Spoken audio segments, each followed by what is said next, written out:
actually. Yeah, we're ready. Hey guys, right on set. Most important part of the tonight.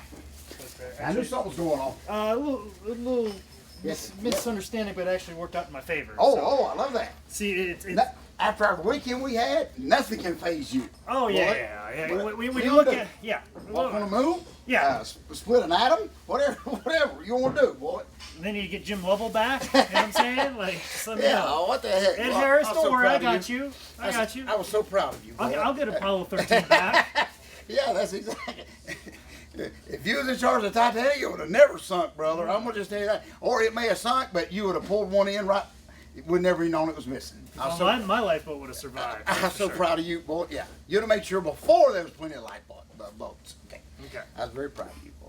All right, here we go. Ladies and gentlemen, welcome to the edition of Dad, You Don't Work, You Wrestle. You hear the claps. You know what time is it, George? How was your weekend? Boy, this is the unbelievable survival episode of all time. Bullet, as one survival to the next, I'm very proud of you for this past weekend. Bullet, just to be able to pull everything together, Bullet, just unbelievable. Unbelievable. I witnessed it all firsthand. I almost threw the towel in like 4 times. But you picked the towel up and wiped off the transmission fluid and threw it back at me. Yeah. Bullet. Yeah, for most people don't know, our ring truck blew a gasket. Brother. And it just happened to blow a gasket as we're pulling into our hotel, which just so happened to be a mile and a half away from a rent-a-car place that had a vehicle that could pull the truck and get everybody safely back to Charlotte. And we were able to drop off the blown ring truck at a Ford dealership, which just happened to be on the way to the rent-a-car place. And then be able to scuba up and head back home in a timely fashion. And what made it even more interesting is the town where we stopped and did all that and we have to return the car to is the town that we're going to on Friday for a wrestling show. I got goosebumps. So, and it's almost, how that all works, we don't have a clue. I don't plan vacations that well. You know, like I told you, I might be the Troy Aikman of disaster. Well, and listen, I'm telling you right now, and what could be very spookyish, if we went back and tried to retrace that, I don't even know if those towns would still be where they needed to be at that time. That's how miracle-ish this was. Okay? That's all I'm saying. When Moses parted the Red Sea, there was a ring truck in the middle. That's all I'm saying. It's like a Twilight Zone episode where it ends with a happy ending. Yeah. Like, and boy, you summed it all up to where you go with us out on the road, unbelief. And there will be some belief by the time you get back. Well, just an amazing, amazing weekend. Thank Big Time Wrestling, Bullet. We did it again. We survived two great shows up there in Bluefield, West Virginia, and of course, Prince George, Virginia. Just a great time, Bullet. Everybody worked hard. We got to tag Bullet once again and did away with rock and roll. We think, but anyway, got to be the butt of Mick Foley's jokes, which was a very prestigious honor for me. He was doing some time. He was putting some time in. He thought it was an open mic. He thought he was doing crowd work and everything. He thought it was like what you do, like 30 laughs in 5 minutes or something. Yeah, he thought it was the La Brea Improv or something. They tried to take a mic and he wouldn't give it a few times. No. I think he was feeling good, Bullet. So thank Big Time Wrestling, of course, for having us up, Bullet. We survived. I was awful proud of you. We got back all in one piece, Bullet. The arrival and the departure was almost a story in itself. Just how you just kind of took over, Bullet. And we did what we had to do, Bullet. And we got back home, and like you said, and just so miraculous for the towns that we got to go to this coming week with a ring and a trailer and all that is where we got the rental truck at to begin with. We dropped it off, like right there. It's like 7 miles away from the building. Just an amazing, amazing thing. Again, of course, this week, a lot of stuff going on here, Bull. A lot of stuff this week.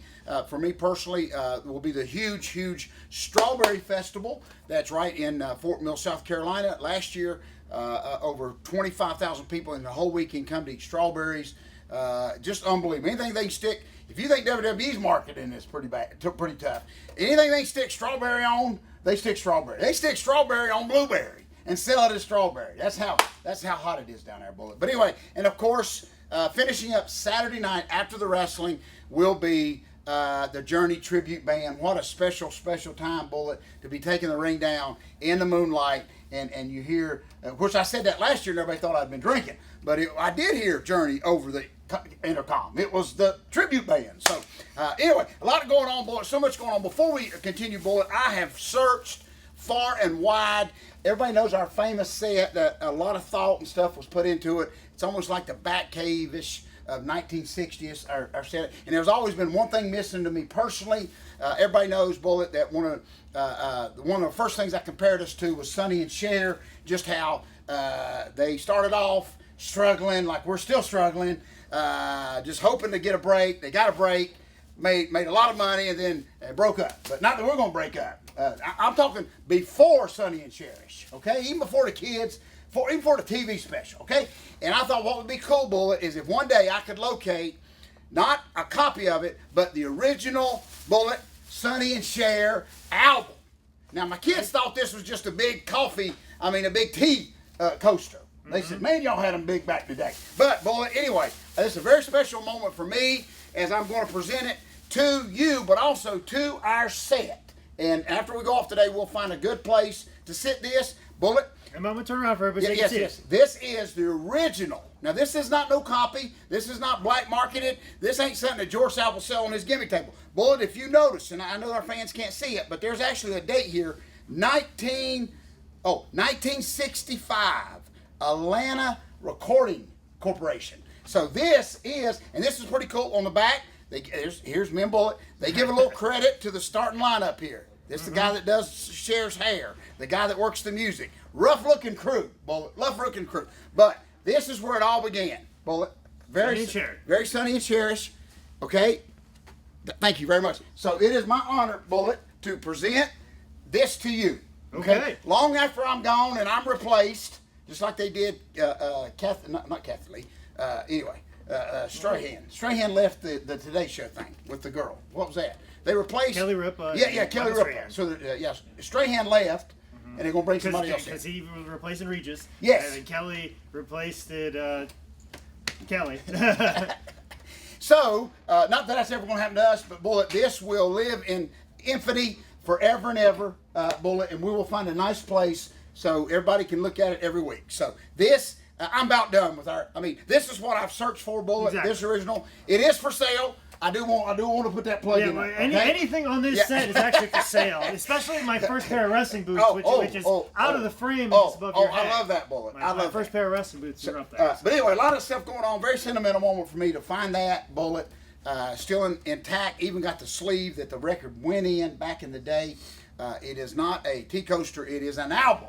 And you can buy even the record players now. So anyway, just wanted to present that to you, Bullet, real quick. Thank everybody, Bullet. I'm so proud that I was able to get rid of the books that I did this weekend. Just a very good response to the book. It does help to get Mick Foley to kind of mention your book a little bit in the promo. It does help out a little bit. So just a lot going on. But anything this week? Of course, you'll be with Ric Flair, right? Yeah, I'll be in Salem, Virginia this Friday, and returning the rental truck, and hopefully picking up the fixed head gaskets on the old ring truck as it rides off into the sunset. Maybe off a mountain. That might be what I'm doing with it. So we'll see. But that's what I'll be doing on Friday. Then Saturday, I'm just going to kind of keep it low key, and Miss Bullet will be out of town for a while, so I'm going to be filling up my schedule with recording podcasts, recording YouTube sketches, editing things, doing all kinds of funny stuff. So, anybody that's following my social media, you're going to be seeing a lot of stuff. Also, too, if you're not, you need to get on board. So, a lot of stuff, a lot of podcasts, a lot of stuff. A lot of stuff coming up. I'm going to squeeze as much work as I possibly can, so that way when my girlfriend comes home, I can actually see her. So that's kind of what my plan is. She's been kind of in my way. Work that way. I'm not going to lie, she's been kind of in my way the last 2 weeks. so my goal is to get it all crammed in, so I can spend actually some time with her and remind her that. So that's how that's supposed to work. Yeah, like I'm the person this is the person you fell in love with. Yeah, exactly. Not the person you've been dealing with the last 2 weeks. He's not been very nice. Forget him, And folks, we just thank y'all again. Wrestling School's doing so great. We're getting ready to start training here. Got a lot of emails this past. For some reason, every time we leave a big show like Big Time Wrestling, of course, we hope people follow through because everybody wants to be a wrestler because they think it's they see the huge crowd, they see everything already set up. And they think, okay, we're just going to walk in. There's a lot of work goes involved, but we welcome everybody on board. And all you got to do is just get a hold of us one way, and we'll sure take care of that. So, with all that being said, before we get out of here, the idiot of the week. Now, Bullet, everybody loves this. I am going to share this because you were there with me to witness this, Bullet. And a lot of people said, shut up, George, it's over with. but probably one of the most comical things that I've ever seen, because I've never seen it. Now, in our time, in my many years of wrestling, you've got good referees, you've got bad referees. I've seen referees that just count with their foot. Bronco Lubitsch, Sonny Fargo back in the day, they just didn't even bother to get down. I've seen some promoters that ran like Mooresville many times that just never even used a ref. I kind of understand that. And then a WWE referee walks in and wonders why there isn't a ref in there. Yeah, that's exactly right. And then a fine-young, impressionable individual who seems to be losing his hair and trying to grow a mustache says to said referee, hey, George doesn't book referees because he doesn't believe in them. Oh, no, that's exactly right, Bullet. And it kind of summed up why I believe that way. This past weekend, of course, we're trying to. I'll paint a quick picture here. Of course, huge crowd in Prince George, Virginia. They had a referee in the match. It was almost the second or third match with Billy Gunn involved, of course. And Billy Gunn been wrestling for probably 20, 30 years. 30 years. Yeah. At least 20.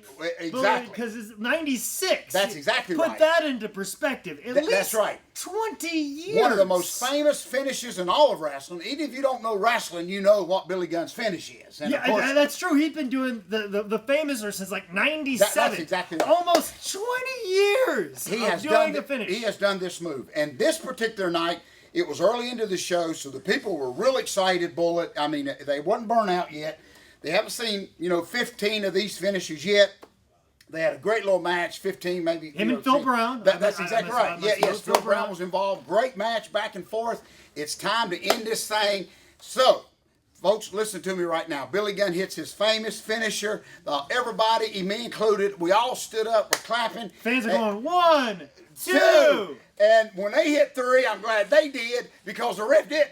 Yeah, the crowd was going 3. Like, it's one of those things when we didn't have a referee, you had to make the crowd count. Like, that was a very hard thing to do and get the audience to train. As first match on a show that doesn't have a referee, let me tell you, it's very difficult to get the crowd to understand that they're the ones doing the counting. That's exactly right. But Billy Gunn had no problem with that. He's been wrestling for 30 years, didn't have a problem with that whatsoever. Hit his finisher, crowd goes 1, 2, 3. Now, the only person that did not count 3 in the entire building, in the entire county, was the referee, the one person that's supposed to. That's right. That's right. Ladies and gentlemen, we are not making this up. The referee did not. Bullet, I don't think he did nothing. I think he just, was waiting on somebody else to count, Bullet. Folks, I'm not talking he got down and, basically stopped the count on 3 4/4 or anything like that. He didn't even bother with it. He didn't even bother with it. So, who I'm putting in the idiot bag of the week, I almost wanted to draw stripes on it. It will be the referee from Prince George, Virginia, who did not count, ladies and gentlemen.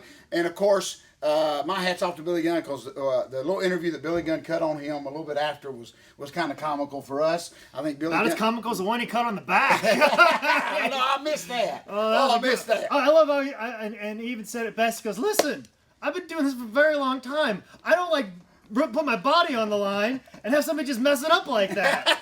So basically saying, if I'm going to take the bumps, I want everybody to get this done right. I kind of appreciate the fact that he's like, listen, I don't like bumping. And when I'm out here bumping and working hard, I want the ref to be able to just count the 3. Folks, it's like you're watching a movie, seriously. And we've all been there. You're watching an old beta format, and the tape would almost break. It's almost like it breaks before the ending.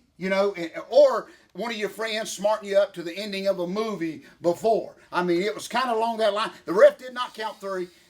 The people people were happy because they counted 3. So, just one of those things in professional wrestling that you just cannot seem to believe. Billy Gunn the second night was still very upset about it. I did not see that. He didn't want to wrestle. He's like, listen, I'm not going to go out there and wrestle, have the roughneck the match up again. I'm not going to take bumps for nothing. I love that. I love that attitude. So WWE, Triple H, nobody else could end Billy Gunn's career, but this goofy ref almost had him hang the boots up. Yeah. Ladies and gentlemen, so we will throw the referee into the bag this week. Folks, you had to see it to believe it, but he did And he messed up a finish from the year before. Yes, he did too. Yes, he did. Before. So he's a repeat offender. Yes, he is. Yes, he is. And just a quick note, remember me and you had a special moment when we getting ready to go to the ring, and this lady got to meet Rock and Roll Express for the first time in her life. She'd been waiting 30 years to meet him. Could she get a picture? And so guess, ladies and gentlemen, I'm not making this up, guess who she asked to take the picture. The first time in 30 years of her and Ricky and Robert. That same referee. Remember that, Bullet? He probably put it on selfie mode, or he probably moved his hand real fast so it's all a blur. So that lady's going to have to wait another 30 years. So she sat around the table Sunday with all the family wanting to show them her famous picture with Ricky and Robert, and it ain't going to be nothing. No. I swear it'll either be the rest side of his face, his thumb, or it definitely won't be him counting 3. So anyway, a lot of stuff going on. Thank you so much, Bullet, for everything.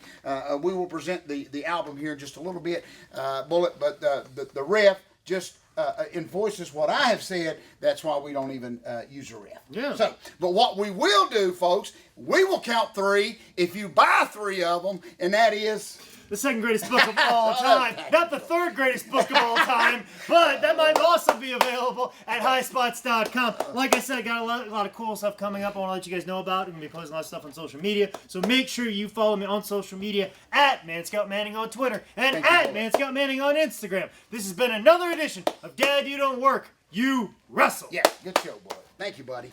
Shoot ya.